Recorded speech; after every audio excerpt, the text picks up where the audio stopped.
चलते हैं फिर। यस, ये आ गया ना एंजाइटी, हम बात कर रहे थे। देखिए सीधा सा मतलब समझ लो, जब आपकी ईड और ईगो के बीच में ना गैप बढ़ जाए, यानी ईड आपके ऊपर हैवी हो जाए, ईगो आपकी वीक हो जाए, तो उस सिचुएशन को हम कहते हैं anxiety. According to Sigmund Freud, when our ego in danger, जब हमारी ईगो उसके रिजल्ट को हम कहते हैं एंजाइटी। बिल्कुल क्लियर कट मीनिंग में, threat of to the ego, जब ईगो को खतरा हो जाए। देखिए ईगो को खतरा कैसे होता है, मैं आपको एक एग्जांपल देता हूँ, आपके साथ भी कभी हुआ होगा। जैसे बच्चे अक्सर आप देखते हैं, बच्चे गिर गया बच्चा जैसे गिरा ना, उसको चोट तो लगी है, दर्द हो रहा है, लेकिन चेहरे पे स्माइल है। देखा कभी ऐसा हुआ? हमारे साथ भी हुआ है, आपके साथ भी हुआ होगा, मेरे साथ भी हुआ है।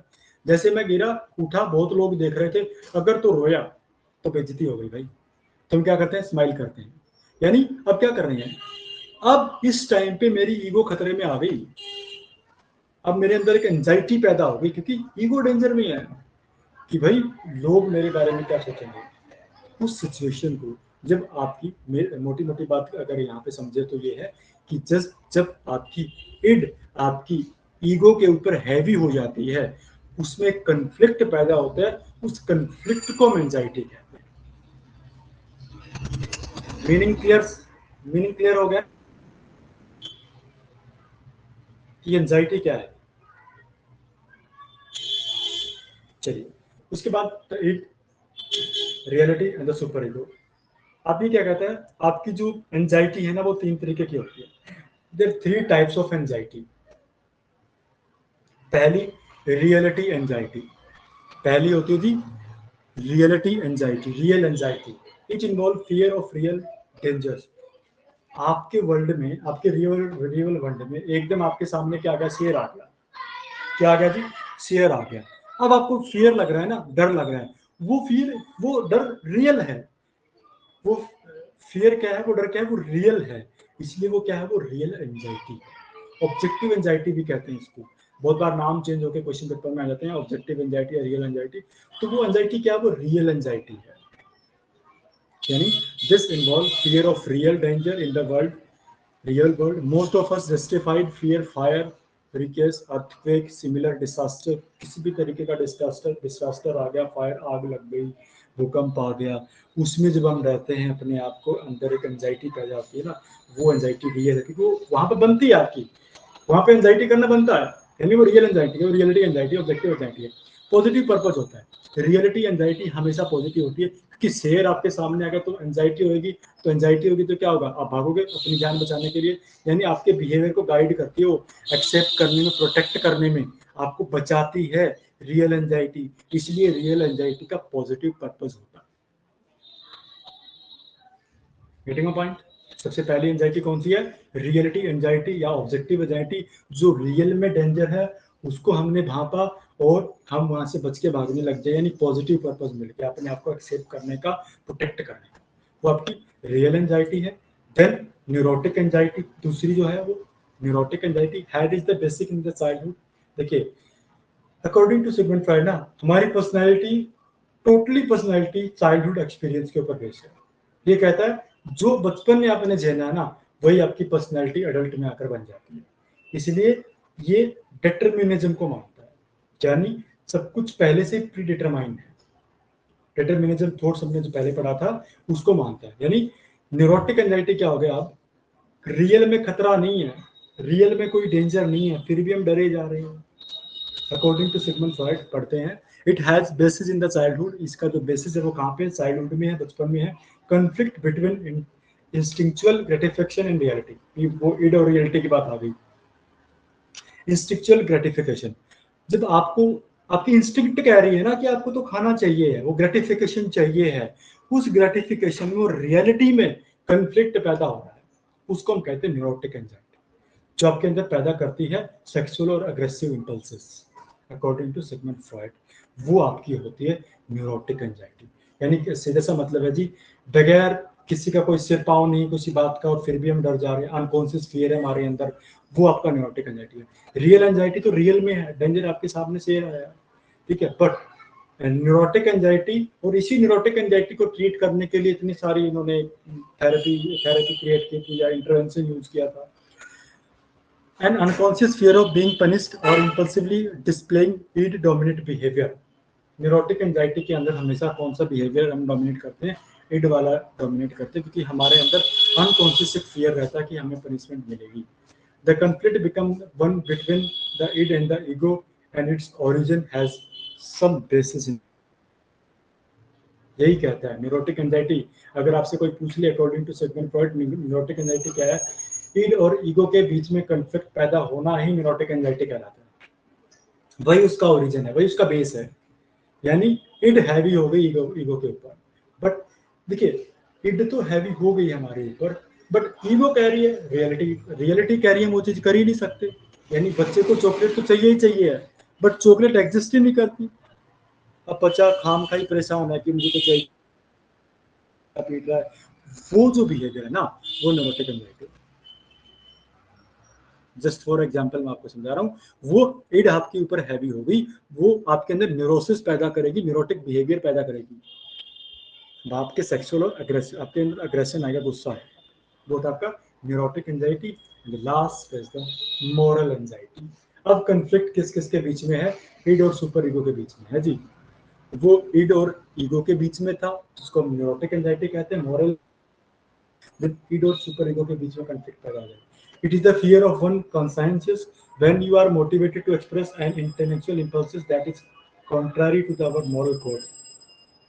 देखिए अकॉर्डिंग टू सिगमंड फ्रॉइड ना, इसका क्रिटिसिज्म इसलिए हुआ था क्योंकि वो सेक्सुअल बिहेवियर के ऊपर ज्यादा फोर्स कर रहे थे।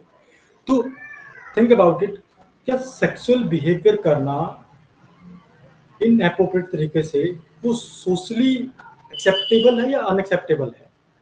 जस्ट थिंक अबाउट इट, ये सोशली अनएक्सेप्टेबल। तो यहाँ पे मोरालिटी आ गई, नैतिकता क्या कह रही है? इट तो चाहती है उस चीज को करना, बट नैतिकता क्या कह रही है? नहीं कर सकते, सोशली अनएक्सेप्टेबल है। वो जो एंजाइटी पैदा हो रही है, वो जो कंफ्लिक्ट पैदा हो रहा है ना आपके अंदर, वो मोरल एंजाइटी है। यानी रियल एंजाइटी जो रियल में डेंजर है, न्यूरोटिक एंजाइटी जब ईड आपकी ईगो के ऊपर हैवी हो जाती है, और मोरल एंजाइटी जब आप ईड और सुपर ईगो के बीच में कंफ्लिक्ट पैदा होता है, एंजाइटी कहते हैं। Yes, getting my point. Anxiety के बारे में ईड, ईगो, सुपर ईगो और एंजाइटी, ये तीनों चीजें रिलेटेड हैं। और इससे एक चीज और रिलेटेड आएगी जो नेक्स्ट क्लास में पढ़ेंगे, ईगो डिफेंस मैकेनिज्म। वो क्यों यूज करते हैं, कैसे कैसे यूज करते हैं, किस चीज को प्रोटेक्ट करने के लिए करते हैं, वो कल के क्लास में करेंगे। आज हमने एंजाइटी के बारे में पढ़ा, आज हमने id, ego, super ego, real anxiety, moral anxiety, neurotic anxiety. यहां तक कोई चीज अगर आपको समझ में नहीं आई, अदरवाइज हम क्लास का एंड करेंगे। क्वेश्चन पूछिए, कुछ तो क्वेश्चन पूछिए ना। क्वेश्चन पूछोगे तब जाकर मुझे लगेगा कि आपको समझ में आ रहा है। बताइए। इसकी रिकॉर्डिंग भी आपको इसी पे मिल जाया करेगी। अगर कुछ जो क्लास कभी कभी छूट भी जाते हैं तो कोई प्रॉब्लम नहीं है, जैसे कल की रिकॉर्डिंग ऑलरेडी उसे पड़ी है, तो वहां से भी आप देख सकते हैं। न्यूरोटिक एंजाइटी दोबारा समझाना। न्यूरोटिक एंजाइटी क्या होता है रजनी?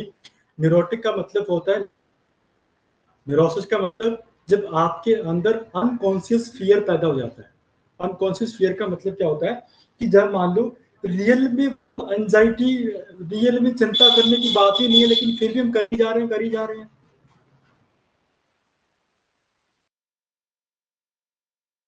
आज बच्चे को एंजाइटी पैदा हो गई, ये रियल है या कल पेपर है तो बच्चे को एंजाइटी पैदा हो रही है, वो रियल है या न्यूरोटिक है? एनीवन?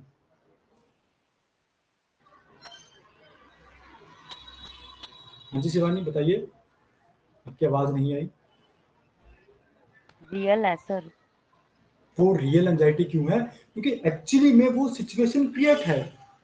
अब मान लो वही पेपर आज से 2 साल बाद होना है, वही पेपर आज से 2 साल, आज मुझे टेंशन है, हाई पेपर है, 2 साल बाद पेपर है, 2 साल बाद पेपर है, पढ़ नहीं रहा, बस टेंशन ले रहा हूँ, एंजाइटी पैदा हुई।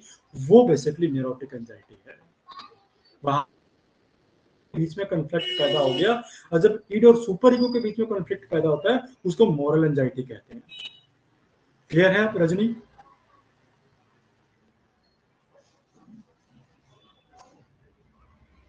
चलिए, एनीवन एल्स कुछ और पूछना हो तो बताइए प्लीज।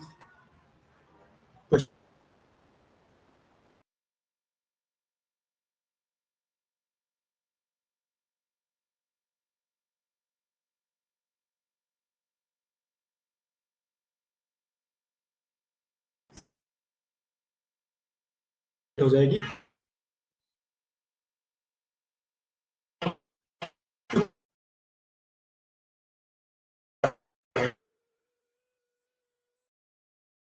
बता दीजिए। मोरालिटी, नैतिक।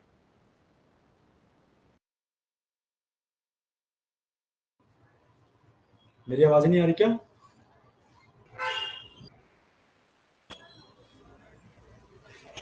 आवाज आ रही है? रजनी कह रही है आवाज नहीं आ रही। थोड़ा सा कभी कभी फ्लक्चुएट हो जाता है। अभी आई है सर, अभी आई है। तो कोई बात नहीं, दोबारा कराते हैं। मोरल एंजाइटी बेसिकली क्या है? जब आप सुपर ईगो के बीच में कंफ्लिक्ट हो जाए, यानी इड तो चाहती है ग्रेटिफिकेशन दिलाना, लेकिन मोरालिटी, नैतिकता कह दे कि ये आप नहीं कर सकते, उस समय जो एंजाइटी पैदा होगी वो मोरल एंजाइटी हो सकती है। मोरल कॉन्ट्रैक्ट करना लग जाते हैं, उनके साथ विरोधाभास की भावना क्रिएट हो जाती है, उसको हम कहते हैं मोरल एंजाइटी। जैसे just for example, according to Sigmund Freud, आप कुछ ऐसा ऐसा बिहेवियर करना चाहता है सोसाइटी के अंदर, तो सोसाइटी चाहती नहीं है करना, सोसाइटी उस चीज को एक्सेप्टेबल नहीं कर रही है, सेक्सुअल एक्टिविटी है, सेक्सुअल बिहेवियर है, आप सोसाइटी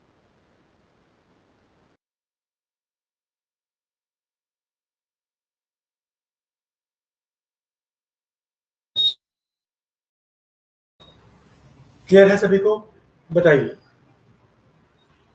इतना ही करेंगे, ठीक है जी। बाकी का जो और रह गया हम कल सेगमेंट फ्रॉइड को करेंगे। चलिए।